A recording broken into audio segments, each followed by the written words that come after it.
necessary steps in establishing and meeting your financial goals. Please call us today and schedule your complimentary, no-obligation meeting to discuss your needs and concerns. The number, 727-422-7761. Hi, this is Tiffany Warner, your host of Moments of Clarity. Living with a mental health disorder is not easy. If you or someone you know are struggling with this, please know it's so important to seek treatment, and I'm here to help. Please visit the website at momentsofclaritywithtiffany.com to view blog posts and resources on this site to help educate and inspire you to take action, because there's no shame in seeking help for mental health. While you're there, please take a few seconds to sign up for my email list. You'll get some extremely valuable educational and entertaining content that can be sent right to your inbox each week. Plus, you'll also get instant and free access to my guide on managing your anxiety. You can also follow me on Twitter at MOC with Tiffany and at Facebook at Tiffany Warner. And once again, the website is momentsofclaritywithtiffany.com. Thank you so much for your support and for listening to your show, because change can only come when we stand together as one. This is the Tan Talk Radio Network. We are back to Moments of Clarity with Tiffany Warner. To join in the discussion, call 866-826-1340. Now, here's Tiffany Warner. Hi, and thank you so much for listening. This is Moments of Clarity. My name is Tiffany Warner. I am a licensed mental health counselor, and I'm your host. Today, we're talking about how trauma affects the brain and to heal from it. And I am with my friend and award-winning author and published author, and coming out with a second book even. And she's my hero in so many ways, and known her for 5 years or something. And I'm just kind of telling you, it's just basically stood up for what she believed in and quit her job lost a job because she did not want to see people get bullied, and stood up to administration and made a huge difference. And I admire that so much. And then published a book called Teaching Bullies, and wrote another book that's coming out and being published with an agent too, we're talking about, and doctorate in comparative literature, and expert in trauma, and so much more. And I want to welcome back Dr. Jennifer Fraser. Thank you, Tiffany. You know, I've loved you since day one. It was like when I first started the show, not only were you the first one to actually accidentally cuss on my show, but sorry about that. It's memorable, something you just can't forget. But no, but it wasn't like that. It was describing what coaches were calling the kids. So I got to correct that. It's still funny though, coming from you. But point being is that you just don't. You're not one of those people that will sit back and watch bad things happen to good people without saying something about it. And that's me too. So we were friends since day one. One of the first guests on the show. I don't even know how many times you've been on my show, because we always have something new to talk about. You're like, I have this great new discovery, Tiffany. I'm like, let's talk about it. And it's always very right on point too. You've been on at least 10 times. Like, I don't know. I always can count on you to educate us on something. And I always learn something new myself. I want to welcome callers to call in 866-826-1340. Right now we're on live, 866-826-1340. Ed's waiting for your call, and still like in the studio, just kind of through the computer since we're doing social distancing, 866-826-1340. And so anyway, we're talking about healing. I want to hear about your new book and about healing through trauma. Well, what I thought would be really interesting to talk about today is, concrete strategies that neuroscientists, along with, 50 or more years of psychology and psychiatry can offer us. And one of the ones I wanted to talk about today was empathy. And I find that people sometimes mix up empathy and sympathy, whereas sympathy is sort of like, oh, I feel really sorry for you, or I feel sad about what happened to you. In a sense, that creates distance. Whereas when you're empathic with someone, you are relating with them on a very deep level. You're really seeing them, and you're remembering how that might be for yourself when that happened to you. And you're absolutely across your 6 feet for physical safety. You're still feeling a major connection. Mm-hmm. So empathy is something during a time like this where people are feeling such high levels of stress and feeling very afraid. One of the best things we can do is tap into our innate, like we were born with it, tap into our empathy and really fire up those circuits in our brains, really get them energized and activated by conscious work. It's not, if you've been hurt a lot yourself as a person, or you've been traumatized, your empathy might have gone sort of into the background or become very subdued because you had to activate survival techniques. You had to, be much more reactive and more aggressive and protect yourself that way. But you can unlearn that behavior. And that's the exciting part of it. You can take one neural network, let's say it's super aggressive, super reactive, you lose your temper and you're unhappy with it because it's not true. It's not needed anymore in your present life, but you might have needed it in the past as a child to survive. You can reroute your neural network completely. You can replace it. It takes hard work.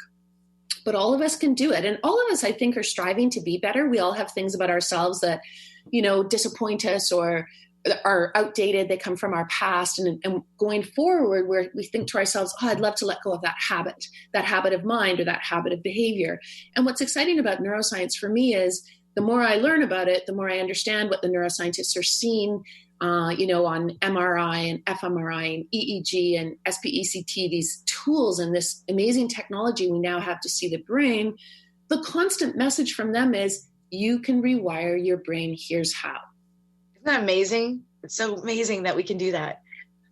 It is. It's miraculous. And what's really exciting to me is we have a tendency to understand if I want to get really good at football or if I want to get really good at mathematics or playing the violin, it's a daily practice. I'm going to really have to work. It's going to have to be an hour every day. I can't just read a book about it. I can't have someone just tell me. I actually have to practice it. I have to get experiential learning.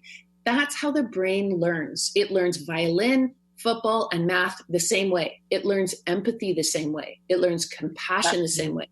You have to practice. So every single day, if you want to really fire up your empathy to better understand people who you work with or better understand your children or your students or your clients, I thought it was interesting when you were talking about having a mask on. What's so fascinating in empathy studies is when a baby is born, within about 40 minutes of coming into the planet and being born, a baby will seek out the eyes of the primary caregivers.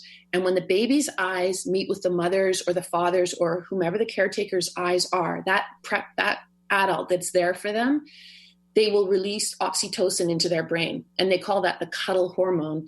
But what's fascinating to me is at the same time that the baby's brain releases oxytocin, so does the adult's brain that's gazing into the eyes of the infant.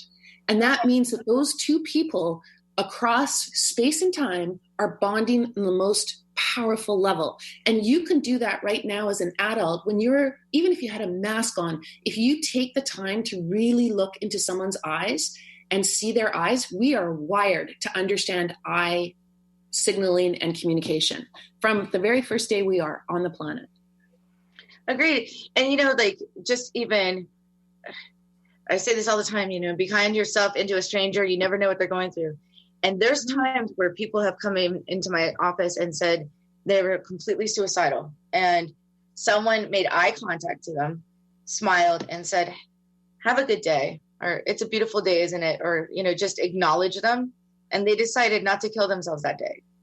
And then we're going to be walking around with masks on. Like a smile goes a mile. Just holding the door at a gas station for someone, smiling and saying, have a blessed day or good day or whatever, or hi, just anything, eye contact. It's shocking how many times I've heard throughout 20 years that someone said, I was going to kill myself that day. And someone said hi. And it made me think, maybe I should wait a day, and so that oxytocin that you're talking about, that baby eye contact, it works with adults too. Just a little act of kindness, and it doesn't even cost a penny, that could save a life, and you don't even realize it. If only that person that smiled at them and said, had a good day, knew that they just saved somebody's life like that. Imagine what the world could be. Just that little bit. Well, that's such a powerful example. And another way you could think about it in terms of literally a life-saving example is when you're driving your car. if you very purposefully get into your car and you lower your stress by doing some deep breathing, and so that you're relaxing your body, you're communicating to your brain by breathing deeply that you're very safe and you're very focused. So you're ignore the road ragers. Exactly. You're very safe, very focused. Imagine? Well, in Canada, we're very focused in Canada. But imagine if you're driving and you set as your goal empathy. So you're driving along and someone comes to a sudden stop in front of you. Do you go road rage? Do you get really angry? Do you honk your horn? Do you swear at them?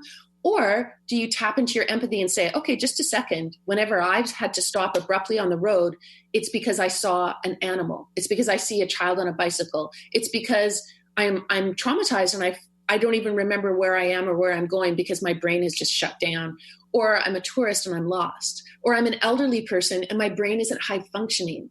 I mean, if we tap into our empathy in situations like that, not only are we going to be a much more safe and happy and wise person, but we could potentially save someone else's life, and it's that high stakes, really. And especially when we're talking about children, if we can use our empathy when we're dealing with a teenager, it's going to go a lot farther in terms of keeping them safe and well than if we're reactive. Yes. Yeah. Okay. So empathy is a learned behavior, right? It can be unlearned. So we're born with it. We're born with it, but it can be unprogrammed. So that's part of I do a psychological evaluation. Some of the questions I ask as part of a routine psych eval is do people complain that you're not sympathetic to their problems? Do you get annoyed or aggravated when people complain about their problems? There's questions such as that do you want to be preferred to be the center of attention? And if so, does it bother you when others are in the spotlight?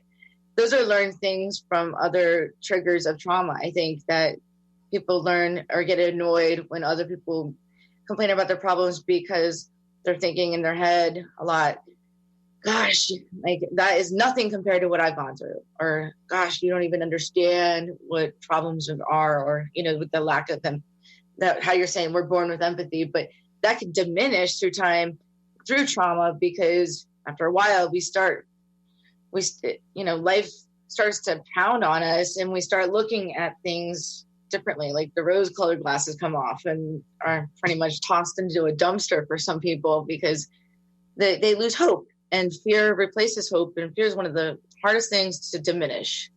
And hope is the only thing that can overcome fear. But how do we reprogram ourselves to get more empathy if it's been taken away? Well, again, going back to this idea of practice. So they say, in some of the research, it can be as small as 5 to 7 minutes. So if you take 5 to 7 minutes every day, and then of course, like when you're practicing something and you're getting better at it, you add more time. But I think all of us can say we have 5 to 7 minutes a day. And if you do, a lot of people I find don't really know why we do deep breathing. Why does that matter? And so just for anyone out there who hasn't had it really explained to them, I always thought it was just a mindfulness practice. It was just meditation, ancient wisdom, blah, blah. No, it's not. It's a total neuroscientific thing. So what happens to the brain when you breathe deeply through your abdomen and all the way up through your lungs? And, I think all of us are very conscious of our breathing right now because of COVID-19. What a blessing it is to be able to fill your lungs with air. You should be grateful we can take a breath right now. Yeah. To be honest, not even joking.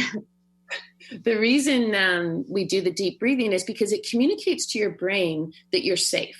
There's no stress out there that's threatening your life. You don't have to pump up your muscles. You don't have to get oxygen into your heart. You don't need to raise your blood pressure because your brain is understanding that there's not a saber-toothed tiger there, which in our modern world is financial worry. It's anxiety about our kids. It's anxiety about our job. It's a worry. Health insurance, credit card bills. Right? Yeah. In the 21st century, fear comes in many forms. Yeah. And our brain doesn't understand that. So it's preparing us to run, and most of all, and it's also preparing us to fight, which is extremely hard on our body long term. And so cortisol gets pumped up into the brain when we're stressed out, and cortisol can be a corrosive stress hormone for us if it's not naturally fluctuating with real danger that requires us to run or to fight. So That's why we do the deep breathing. So if you are someone who's consumed with fear, your brain is on hyperdrive, it's pumping cortisol, and the cortisol hurts your brain. It stops